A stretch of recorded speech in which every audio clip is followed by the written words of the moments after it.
Thank you. I thought I'd turned on. Welcome to this meeting of the Standards and General Purpose Committee. We are now streaming live streaming to YouTube. My name is Councillor Andy MacLeod and I'm Chairman of the committee. I'm accompanied by my Vice Chair, Councillor John Robini. Leila, do we have any apologies for absence?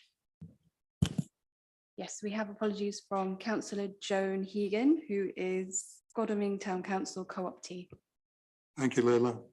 I notice there's one or two other members not actually here yet, so we'll just have to hope they turn up, actually. So the minutes of the last meeting, members, are you satisfied with the minutes of the last meeting? Agreed. Great, thank you. Are there any disclosure of interest? None received prior to the meeting. Thank you. Any questions from members of the public? None received. None received. Questions from members of the council? None received, Chair. Thank you. The first item is the co-option of 2 town parish members to this committee. There was only actually 2 applications received from Councillor Joan Hegan of Godalming Town Council and for Councillor Joan Holroyd of Elstead Parish Council. So they are automatically elected to the committee. I believe Councillor Holroyd is with us this evening, but Councillor Hegan, as you said, isn't available. Okay, we move on to item 7. Sorry. Of course. Sorry. Leila, there appears to be somebody on the screen with a hand in front of their face. Just for transparency, obviously, I'd like to know who it is. Is that? It says Joan's iPhone. That's rather strange. Joan, is that your iPhone? Have you got two devices connected? Yeah, I can't get rid of the hand. I'm so sorry. It won't go. But yes, As long as you know who it is. I am live. All right. Thank you. That's better. Thank you. Thank you, John. Thank you. The next item is the appointment of a co-chair of the Joint Constitutions Review Group. Just so people, members are aware, this review group will be jointly chaired by one councillor from Waverley and one councillor from Guildford, and the meeting will meet alternately here and at Guildford's location. The first meeting will actually be at the end of November here, and then it will be every 3 months after that. So the first item is to appoint our co-chair. So have we any nominations? Thank you. John, do you have a seconder? I do, yeah. I would like to recommend yourself, if I could please. Well, thank you. Councillor MacLeod. Do you have a seconder? I do. Councillor Ward? Thank you. Are there any other nominations? In that case, I appear to be elected, so thank you. The next item is an update on the Guildford and Waverley Joint Constitutions Committee Review Group, and I'll hand over to Susan to present this update. Thank you, Chair. There's very little to add to the report that's before members because the Joint Constitution Review Group has now been established by both councils, but it hasn't as yet had its first meeting. So dates of for the review group have been set, and the first meeting is due to take place on the 30th of November. Both Guildford Borough Council and this council have appointed members to the working group and have now just appointed a co-chair to act at that working group. The first meeting, as I say, is on the 30th of November. Some of the early work that we're hoping to take to that meeting will be around officer employment procedure rules in particular. And in respect of Waverley, there will be proposed changes to the terms of reference of their employment committee and a review of both councils' joint appointments committee. Also at the first meeting, we will be taking a draft work programme to the Constitutional Review Group for them to approve. And we will be making recommendations as to what we think are the priority pieces of work. Any work coming out of that group, as you know, comes back to this group for consideration. And if it results in constitutional changes, would then be a recommendation from this committee to full council. Thank you, Susan. Councillor Jerry Hyman has put his name down to speak. So you have 4 minutes to speak, Jerry. Thank you very much, Chairman. Sorry, got a bit of reverb on that, some feedback. Okay, thanks. Yes, the leader has just explained to me that we're probably going to go for a complete sort of start again from I'm a little bit concerned, obviously, that to ensure that we learn the lessons from the last time, because it's only a year since Fiona Cameron had spent an awful long time going through our constitution and completely turned everything around. And it was very difficult to see because we didn't have a proper track changes version, which is something I've banged on about for many years. We need to know if we're changing the constitution, what it is we're changing precisely, what wording's being changed, why, how it helps us to get around problems that currently exist with our existing constitution and that are preventing us from achieving our aims. And obviously, in order to do that, you have to have quantified aims. There are certain prerequisites, and I think we do need to learn from mistakes in the past. There's lessons learned from last year's, which I would certainly want us to not repeat. I'm very concerned that this is over a period of a year by the looks of it, the time span for doing this, and anything you give yourself a year, work expands to meet the time available, as we know. I just think that if we're going to do it over a year, then there's an awful lot more we should do. We should align perhaps with Surrey County Council's constitution. So I'd like to know whether that's been thought of, and also invite Mole Valley to, or wherever other local authorities to have input or align as well, given the potential for a larger group. In as much as that the purpose of really we had a strategic purpose of joining the two councils together in order to stave off, if possible, unitary. So as far as the need for this, are we going to be, if Surrey are going to come to us in a year's time when we've spent a year on this and then them turn around and say, well, we're taking over the lot of you, we'll have completely wasted our time. I would obviously query their ability to be able to do that properly, but nevertheless, they might query us. So, let's not go there. So what is Surrey's position at the moment on unitary? Do we know what that is? Obviously the purpose here is for us to have defensible decision making, make quality decisions, improve our current systems.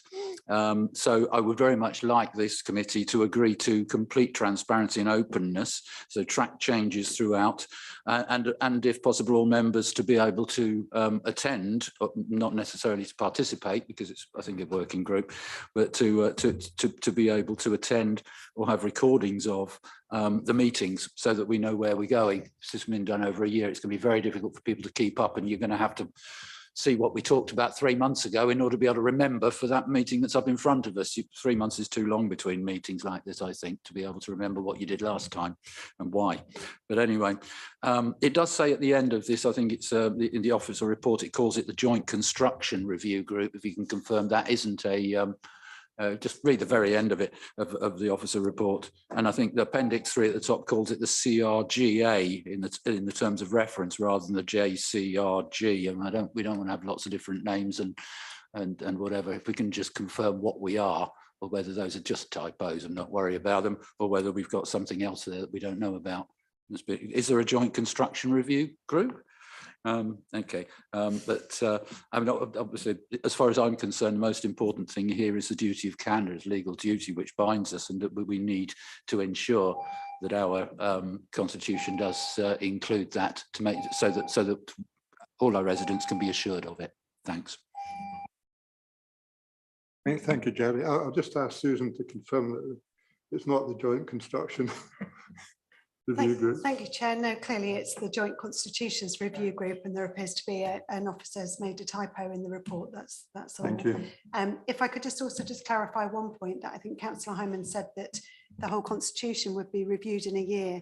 We haven't committed to do that. There's no dedicated resource for this at all. It is officers absorbing it into their current roles. So whilst the review group has been established for a year, we will take as much work to it as we can manage to. But we can't commit to completely updating the whole constitution within that year. It may well be that there's a recommendation to continue the review group into the future. The constitution is, of course, not something that you review and rewrite and then leave it on the shelf. It is a live, continuous document that we do keep under constant review. Thank you, If, Susan. if I may just come back on that, because one of the principles here is we have to know what it says in the Constitution, be able to stand up and say, I know that this is, we're asked for justification of in the Constitution if we bring forward a point of order or whatever. We have to be able to know. So it's not that fluid that we can change it at will. And it's important we do know what, why it's there and what it's doing. Thanks very much. Jerry, do you want any kind of comment on what Jerry's just said there, Susan?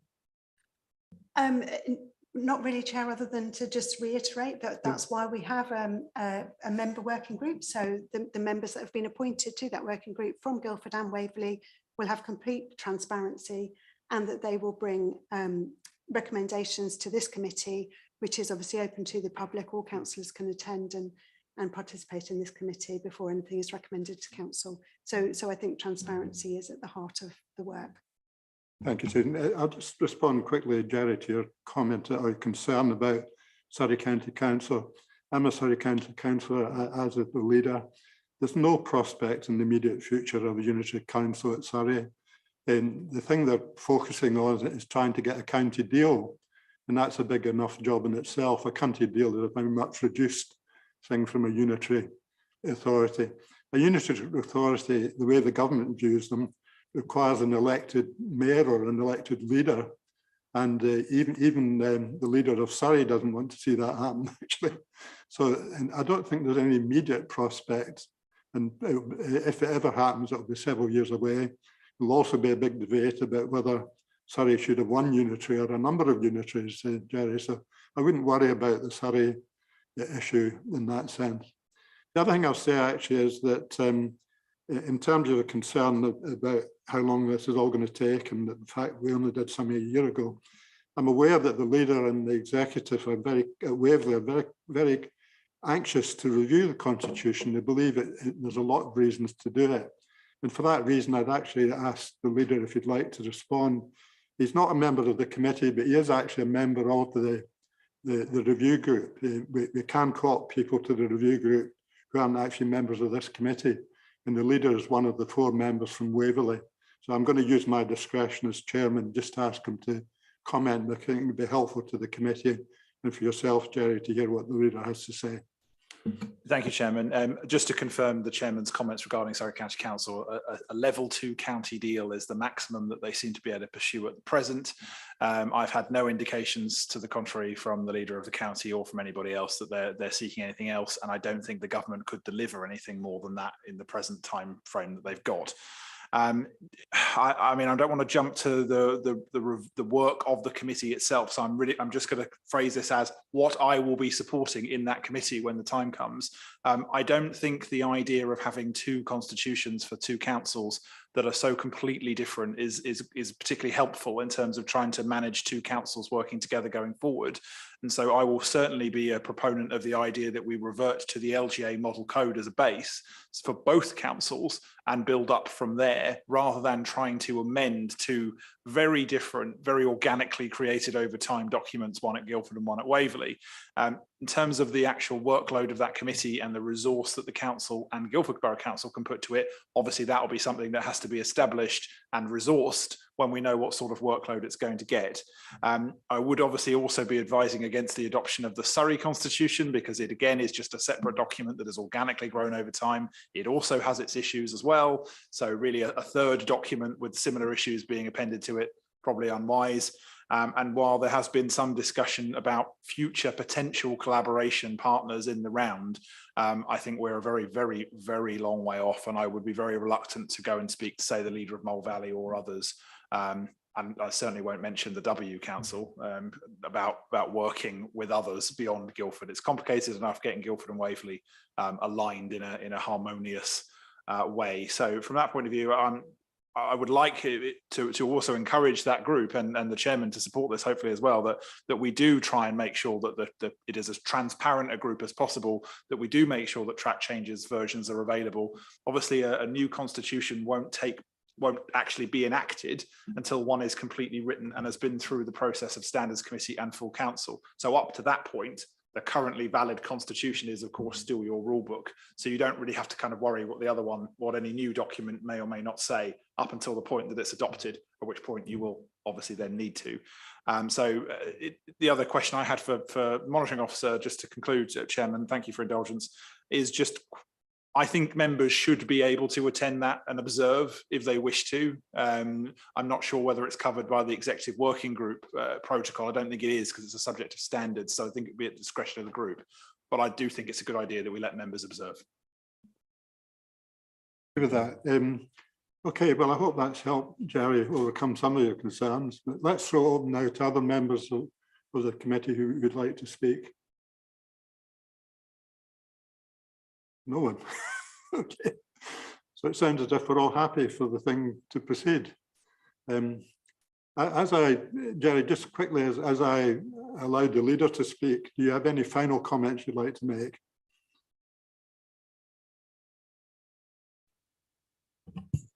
No, I'm fine with that, and thank you very much. If you're happy for people to be able to see, it's just a matter of when this comes forward in a year, 2 years, or whatever. If people have the job is done, it will be a massive job for individual members, and 50 of us. 1 or 2 might know what was going on over the year or whatever before, but it would be a huge job for us to be able to see what and why this has been done and understand every little change. And we fell foul of that a year ago, where people just did not know, had no idea what the changes actually were. And so, we get used to it when we've been around a few years. We know what's what. Without having to try and memorize it, it becomes you get used to it. So I don't want us all to be hit with all this information all at once when we've no doubt got more important things to do and on the agenda but it is the most important thing, the thing that we agree we're going to abide by, and we are going to have to make sure that everybody does actually abide by it. And I would particularly ask that we have something in there that does ensure that it does ensure that we are answerable. The officers and ourselves are all answerable, as our governance statements say we should be. Thanks. Thank you for that, Jerry. Okay, well, the next item is the memorandum of understanding, an update from the executive head of planning. Is Claire available? Well, I think we need a. Yes, yeah, we'll adjourn just for 2 minutes until we get Claire.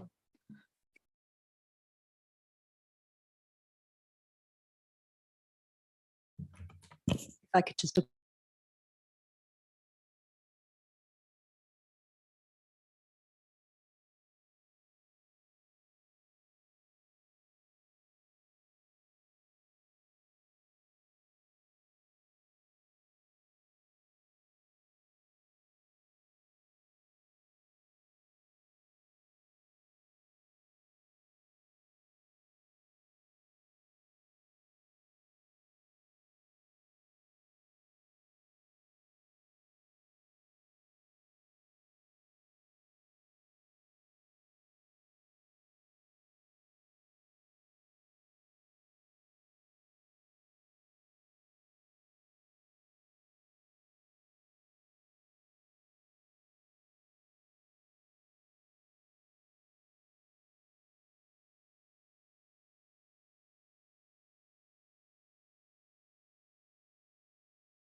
Just to deal quickly with a brief point, Claire's report to the ONS Services Committee was circulated to all members of this committee.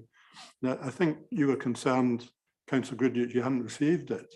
Is that correct? Oh, you have seen it. Okay, good. Okay, thank you. So pass over to you, Claire, to introduce this item. Yeah, first of all, apologies. I was sitting thinking the meeting started at 7 o'clock, so apologies that I brushed in slightly late. Members, you've had the report, and I think the thing that I wanted to focus on this evening was the memorandum of understanding.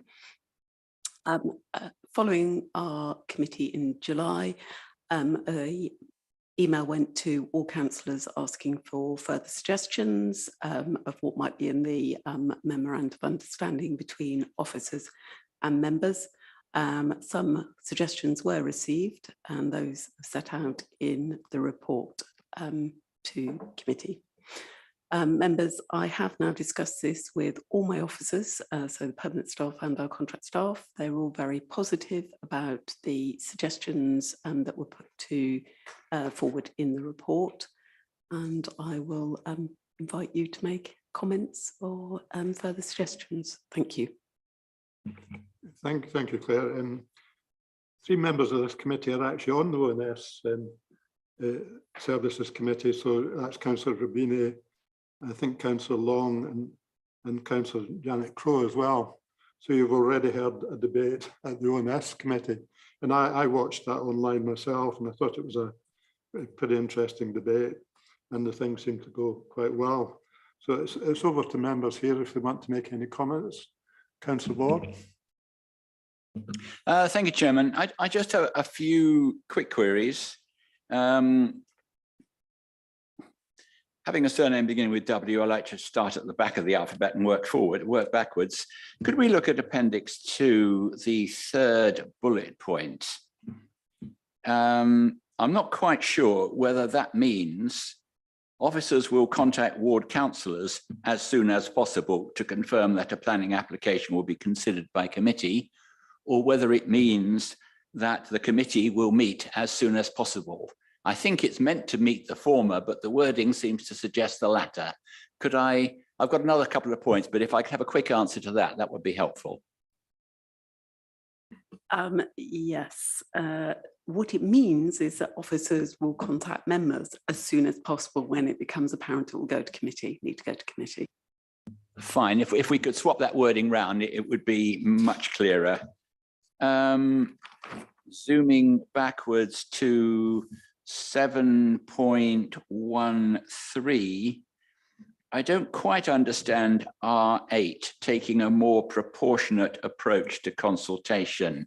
If someone could put a bit of flesh on that. And on the next page, under what is titled 7.6, but R3, further work to customer, I think something probably got missed off there, so I don't quite understand that. So if I could just explain the first one around the proportionality, there is sometimes a habit that tends to creep in where, and I'll give an example, maybe in a conservation area, you find suddenly that the conservation officer is consulted about absolutely everything. In order to make sure that our planners are being planners and growing their skills, we look at different ways in which they might gain those skills, which isn't consulting, for example, the conservation officer on every single thing. So it's that sort of proportionality and bringing the right skills in when they're needed, rather than just overloading other specialist officers. And yes, there is a word missing there. So it was around sort of customer focus, and also looking actually what messages we're sending through the website to our customers. Okay, thank you very much for that. And I hate people that draw attention to typos, but on this particular occasion, I must say with 7.1, I am delighted at the treat of designation.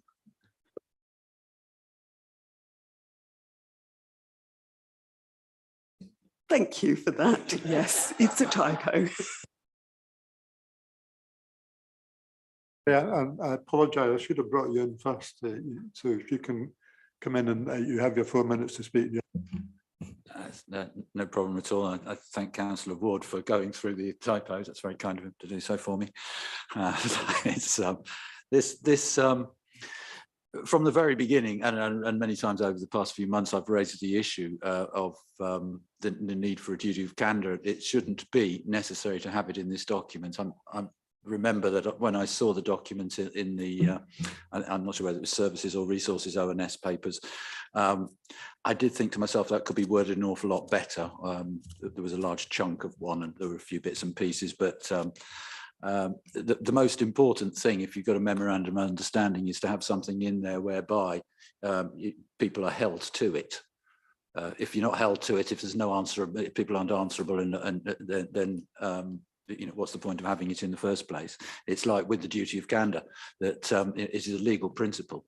And we have to, as far as I'm concerned, do have to make sure in our constitution and in everything that we do that we do have the right to be able to get a straight answer to a question, for things to be resolved. And I know it's difficult sometimes. You know, you don't always tell the truth, the whole truth, and nothing but the truth. There isn't enough time in the world to be able to do that about everything. You've answered to the, you know, somebody's put one side of the story, you tell the other side. You can't cover absolutely everything. But we do need to make sure that we have got, if people have read our auditors report, the annual auditors report 21-22, which came to last month's audit committee meeting, there are a number of things in there which it says effective governance also requires an open culture that promotes transparency, a willingness to learn and improve, and no fear to speak the truth. I think there are places where we can certainly improve matters, and I don't think that this memorandum of understanding that's been suggested quite goes far enough in ensuring that we get there. I know it's there in theory, but it's not necessary. It's where we fall short in practice. Because obviously, you know, I think we all accept that our duty here is to improve things, to go through things, not to defend what we do at the moment and what we've been doing, but to improve things, which is accepting that there are problems, as the leader does with the Constitution, for instance. So, the governance statement does say that, you know, it's our responsibilities include taking properly informed decisions, managing key operational risks so we can deliver our objectives and safeguard public money. And you know, I think we have to have a duty of candour written in or accepted by everybody, because that's something I've been fighting for a few years, and I just can't understand why people won't agree and simply say, yeah, okay, we'll all tell the truth and we'll get thrown off committee or whatever if we don't. You know, it's and we have to be able to get a straight answer to a question in writing in good time. Thanks. Thank you, Joe. Do you want to respond to that first, Claire? Well, I think the whole purpose of the report and what we're trying to do is say that we have identified some issues within the planning service, and DLUC have identified some issues, and that we are trying to address those issues in a constructive manner, so that we can work in partnership with you as councillors. Obviously, mutual trust is really important, and I am sure that nobody, certainly from the officer's side, would seek to not be truthful at any point in time. So I think that's probably all I can say. Thank you, Chair. Again, as you've touched on constitutional issues, Jerry, I'd like to ask the leader to comment on what you said. We talk about duty of candour rather a lot, so I was going to see if I could try and conclusively deal with this one once and for all. The statement duty of candour predominantly has its origins in the NHS in regards to patient care. I'm about to cover in a second, Councillor Hyman, but in the public law side, and I'm going to read this to make sure I've read it correctly, and there are a number of more qualified people in the room who I'm sure will process this a little bit more than I have, but in UK public law, the duty of candour is a duty imposed on a public authority not to seek a win, i.e. in litigation, at all cost, but to assist the court in reaching a correct result to improve standards in public administration at large. And this was interpreted by Lord Donaldson in R versus Lancashire County Council, that effectively public servants should be willing to explain fully what has occurred and why. Now, I would argue that our staff code of conduct is very clear about ensuring that officers do that. And realistically, only if you had evidence that they were not, would you be asked to present that and make a case, which would then be dealt with through the proper forms. So from a standards and constitutional point of view, enshrining a duty of candour is unnecessary, in my opinion. And I'm sure at some point, if we could ask the monitoring officer or the borough solicitor to render a fully competent legal opinion on this rather than my layman's reading of it. But as far as I can see, it's not something that we should need to separately articulate because it's covered in the staff code of conduct.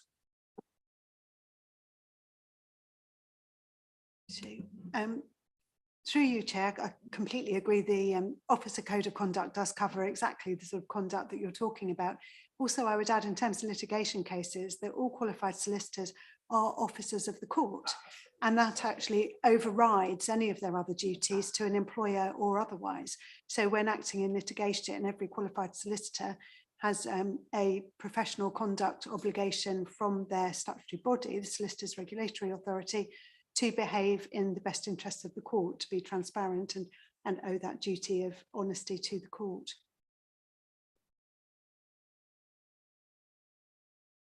So Janet Crowe would like to comment. Thank you very much. I just wondered also if everything that's just been said isn't further reinforced by the Nolan principles. Is it not, surely, for everybody?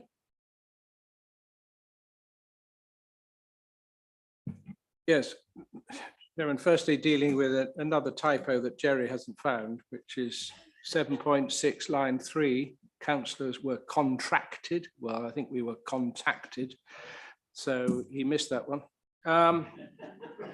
So far as Appendix 2 is concerned, I mean, there's nothing there apart from Councillor Ward's wording on the 3rd bullet point that I have any issue with. It's a question of whether it'll actually happen in practice. I mean, I read with interest, obviously, where we are with staff turnover, and it always seems that the officer you were dealing with is no longer dealing with it, and is no longer with us, and it is the practicality of it. I mean, as our head of planning is aware, I'm interested in a certain matter that's going to be decided by Surrey and wanting our submission or our comments changed. Well, it's 6 weeks and I've yet to hear from the officer concerned. And how much longer am I going to wait, bearing in mind that the official time for objections with Surrey has now passed, and I still haven't heard from the officer concerned. And that does cause me concern that what we put down is fine, but can we guarantee it's going to occur in practice? Another specific point is on a major planning application that actually was lodged with the council and is on the list last week, which was the largest application I think Wonersh has seen for decades. I was contacted at the pre-app stage and asked whether I wanted to sit in on it and make any comments from a local point of view, which was very helpful, obviously, and 100% confidential and everything as you'd expect. And I just wonder on really big applications, it might, I think the officers felt it was helpful to get an input from the councillor who represents the area when they're talking about what may or might not be acceptable, to have the councillor there who could say, well, as I see it at the moment, I don't think that would be a problem, but I think there could be a problem there. I mean, obviously you can change your mind when you've got the details, but just to give a sort of gut reaction. And I just wonder whether head of planning thinks that councillor involvement at pre-app stage could be useful. Thank you. Could you just clarify the Surrey issue actually, so we all know that you mentioned an issue that's going to be decided by Surrey. What is the issue? Just so the we all issue know. is concerning a sandpit, Woodhill sandpit, which is a planning application for dumping inert waste in a sandpit. The planning application, which will be decided by Surrey, stipulates that the route will be via Farley Green, therefore doesn't affect us, but in reality, the other way to get to the site is via Shamley Green. And surprise, surprise, I mean, the application hasn't been determined yet. I think it was about a week ago, 7 or 8 lorries after 9 o'clock at night tried to do it, to go up there, up Woodhill Lane, to dump inert waste at this sandpit. Now, it is something which affects Waverley. The local residents in Shamley Green are beside themselves with angst about this and are putting in objections after objections to Surrey. A year ago, when it was first, the application was first lodged, Waverley raised no objection. I have asked Head of Planning whether this could be looked at again, bearing in mind we've now got further reports which show more light on it, and I'm waiting to hear. Thank you. To be fair, this isn't actually what we're here to discuss, to be honest, but I think you do That puts deserve the a, circumstances. I think you do deserve a response on the issues and points you're making, Councillor. Yeah. So I think we'll, I'm happy to update you where the case officer is working through their way on that consultation after this meeting. But just on the pre-app point, yes, you know, I think local ward members can play an important role in pre-app, obviously at an appropriate scheme and at the consent stroke agreement of the developer. We will be looking sort of in the future at the way we've structured the way we deliver pre-apps, and you know, that's one of the things that we can bring in more clearly when we review where we are with that, but that's nothing to stop members being brought into pre-apps in appropriate cases in the meanwhile. Should it be introduced now in vague terms in the memorandum of understanding that this will be looked at, or this could be arranged in certain circumstances, provided, of course, the applicant or prospective applicant is in agreement, because you can't do it if they're not. Yeah. That could be, but I think it's more appropriate for us to review the wording in our pre-apps and on the website, because it's got a different structure to it than this sort of agreement of way of working. So I think it'd be more appropriate to make sure that we are picking that up in our pre-app, what we're putting on the website, what we're saying to developers, if that's okay. Any other member of the committee wish to speak? I think Jerry put his hand out, and strictly speaking, Jerry, I'm not supposed to allow you to come back, but as we've got time, I'm happy for you to say something if you wish to. That's very kind of you. Yes, a couple of very quick things which I forgot to mention is that I can't find the document of the MOU as its current form anywhere. I know I saw it in some papers. I can't find it anywhere. Can you tell me why it's not in the papers here? Because as it's, or is it just my new machine and me and the in this case, it's also Modgov, and the leader who can't find it either. Yes, I don't appear to have it here, but anyway, I noticed in there that, and this is the point I'm trying to make, that it's about access to officers. It says that I think it says that members are allowed access to officers on these issues. Obviously, what we want is actually access to the case officer, not someone who doesn't really know anything about it. We've always got access to an officer, or most of the time anyway. But the second response to the Department of Levelling Up and Housing and Communities, which we were sent not long ago. I was unaware of that it had happened, but it was sent around last week, I think. Says in there that officer call-free times have been implemented. So we've got a bit of a contradiction in what we're saying there in those documents that went to the ONS. One was saying that officer call-free times have been implemented, so there are times we can't ring them. And we've got a document which some people read as saying that, hey, actually, you can ring the officer anytime. Obviously, you can't. It's impractical for them to be in, 40 hours a week for us to 9 to 5 or whatever. But can we just make sure that when it goes forward to council or when it goes any further forward, that we clarify what we have the right to and what we don't in respect of reaching officers? Because if we phone up and there's no answer or whatever, then you know, that's a worthless statement and is a piece of paper. That's the practicality of it. Thanks very much. Thanks for your indulgence. Thanks, Jerry. Any comments on that, Claire? Well, we can look at the wording, but obviously officers aren't available 24/7. So it does say at any time, but also I'm not quite sure what I replace that with. During to be office able to hours, access- except when they're not available or on holiday or Well, sick. the question is, can we know the agreed times that we can't ring them, please? You know, if we've got agreed times that we, you know, because we've got to be able to find out, otherwise it's meaningless, isn't it? We're happy to stick to what you say. So individual officers will have different times when they're not available, and they will put either a message on their answer machines or just not answer the phone during those times. That will change from different officers and may change depending on different circumstances. So I think that could become an industry in its own right. If I make every officer tell me every week which times during that week they're not going to be available.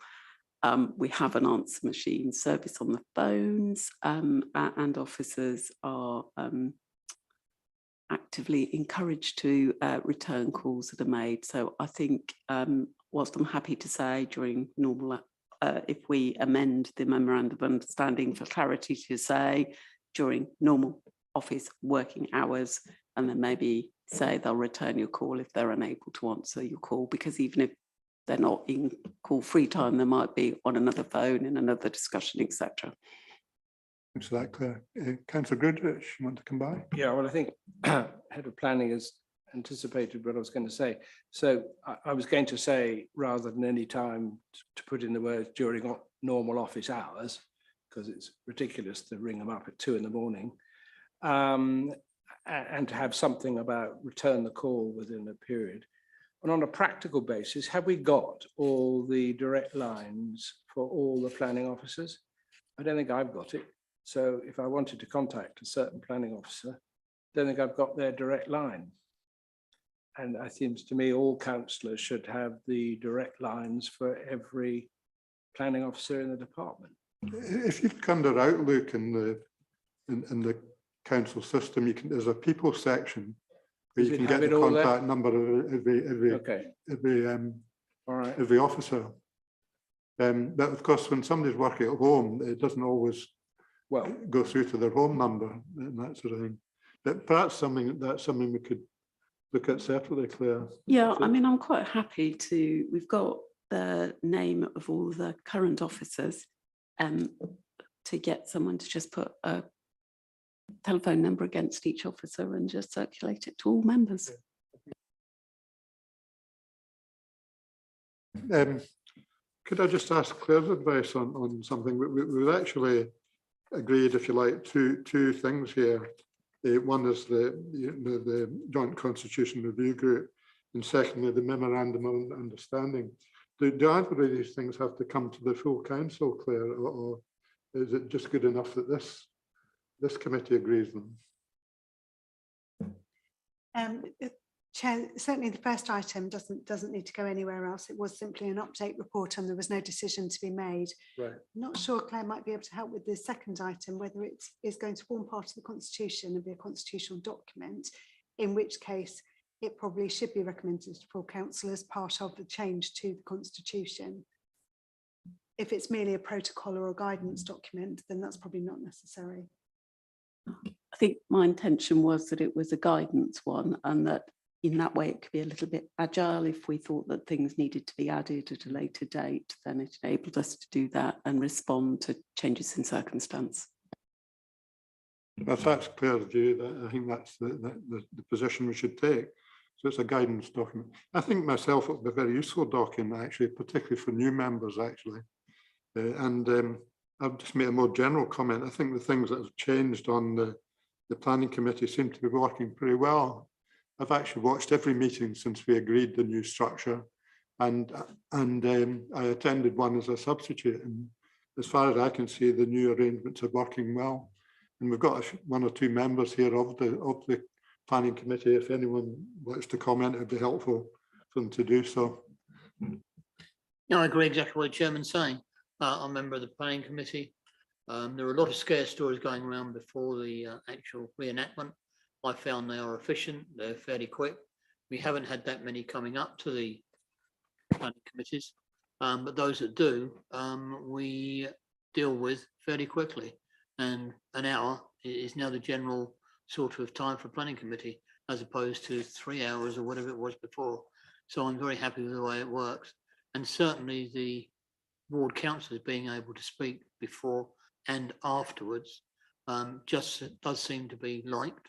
And those I've heard have brought forward some very genuine points that the councillors on the planning committee can then discuss. So I found it works extremely well, and particularly from the numbers, it does seem as though we're now on the right path to make sure that we are efficient and we work well. Do you wish to comment, Councillor Crowe? Only that, of course, I wasn't here before from the old system, but certainly it seems to me to be an extremely sensible process, having the one meeting, the one committee. And it seems to me to be working very well indeed. I'm not comparing it to the old system because I wasn't here, but I'm certainly very much in favour also of making sure that we utilise officers' time in the most effective manner possible. And I'm hoping that this MOU will indeed, enable all that to happen. I'm not sure if Councillor Ward put his hand up or not. He didn't. So always to the leader to make a final comment. Sorry, it's not actually on the, it's just a question on the constitution. I completely support the principle that this isn't going to go into the constitution to keep it agile, but are there not sections in the current constitution on planning guidance that would need to be effectively repealed from the constitution so that they don't conflict with this MOU? There's planning guidance at the back in the appendices, I believe. You're right, through you, Chair, that there are some documents in the Constitution about planning guidance, but I'm not sure that they would contradict this additional document. But we will go back and check that and make sure that's not the case. Thank you. Okay, well, I think unless anyone wants to speak, I think we've actually finished the meeting. So we finished it fairly quickly this time. So it's been a fairly good meeting. So thank you everybody for attending the meeting. We're now finished.